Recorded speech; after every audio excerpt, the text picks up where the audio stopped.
We are dealing with a question in NEET 2018. Look at the question. It's from work energy. You can use conservation of energy, and even a vertical circular motion is also involved in this. A body is initially at rest. That's an important point. Sliding along a frictionless track. Don't worry about friction. From a height h. Completes a vertical circular motion at AB equal to D. Then what shall be the height h is equal to, right? So when the body is at this point, it is possessing certain energies, right? So what we can say, at top of inclined plane, total energy that the block has is at a certain height from the reference point. So it is definitely having some potential energy, mgh, and it is started from the state of rest. So kinetic energy equal to 0. So total energy there equal to mgh itself. And then when it comes to the bottom, at the bottom of that inclined plane, here it must be having some velocity. I call it as VA. Otherwise, it cannot complete that vertical circular motion. Total energy is potential energy plus kinetic energy. But this is the baseline, reference line, where the potential energy becomes 0 plus half m VA square. As there is no friction, total energy at the top must be equal to total energy at the bottom. Energy is conserved. So I can equate these two. mgh equal to half m VA square. M and m can be cancelled. So h is equal to VA square by 2g. But I don't know what is that VA itself. If I know VA, I got my answer, right? So what I need to know is, if it has to just complete the vertical circle, how much shall be the value of VA is? That's let us try to find out, right? I will take a fresh diagram to tell you what's the meaning of that. So vertical circular motion. This is the point here. We are talking VA. We have to calculate that. This is given as the D. If I have to know VA, first I have to calculate velocity at the top. Let's calculate, right?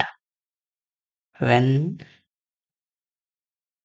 just completing vertical circle,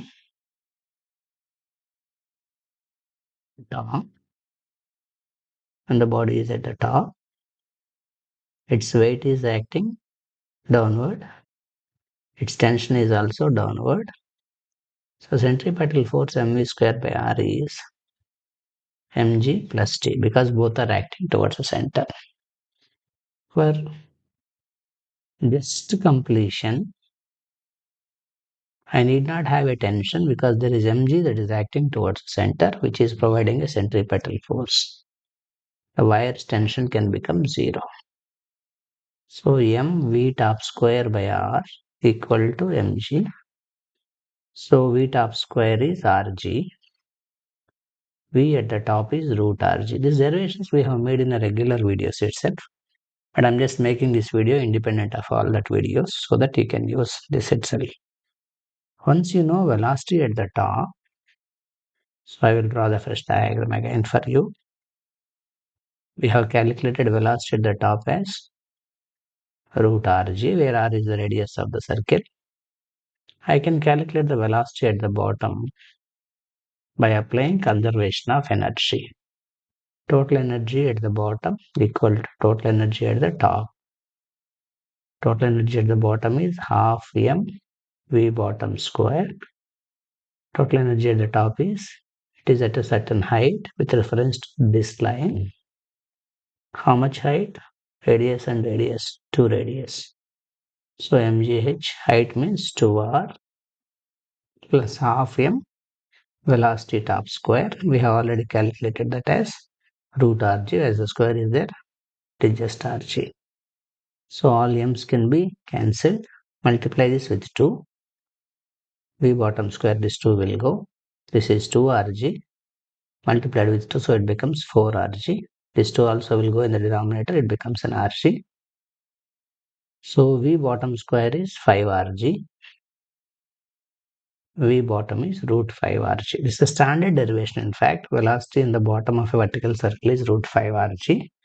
On the top is root Rg. We know the derivations, but I have just derived just in case fresh. Now I know velocity at the bottom. This Vb is nothing but velocity at the bottom.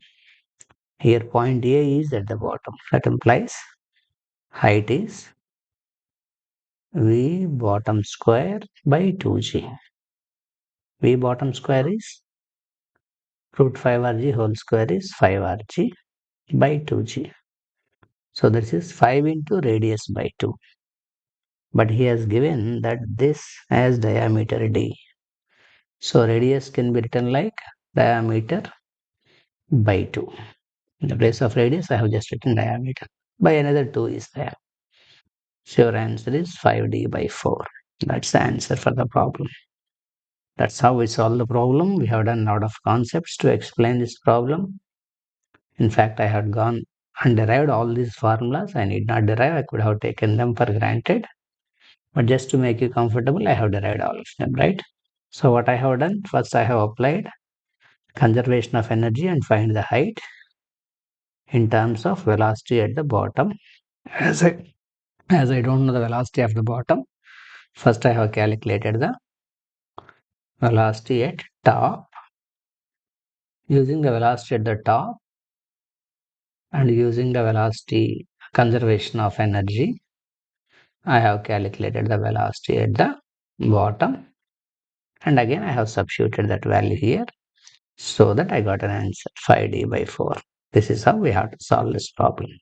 Thank you for watching.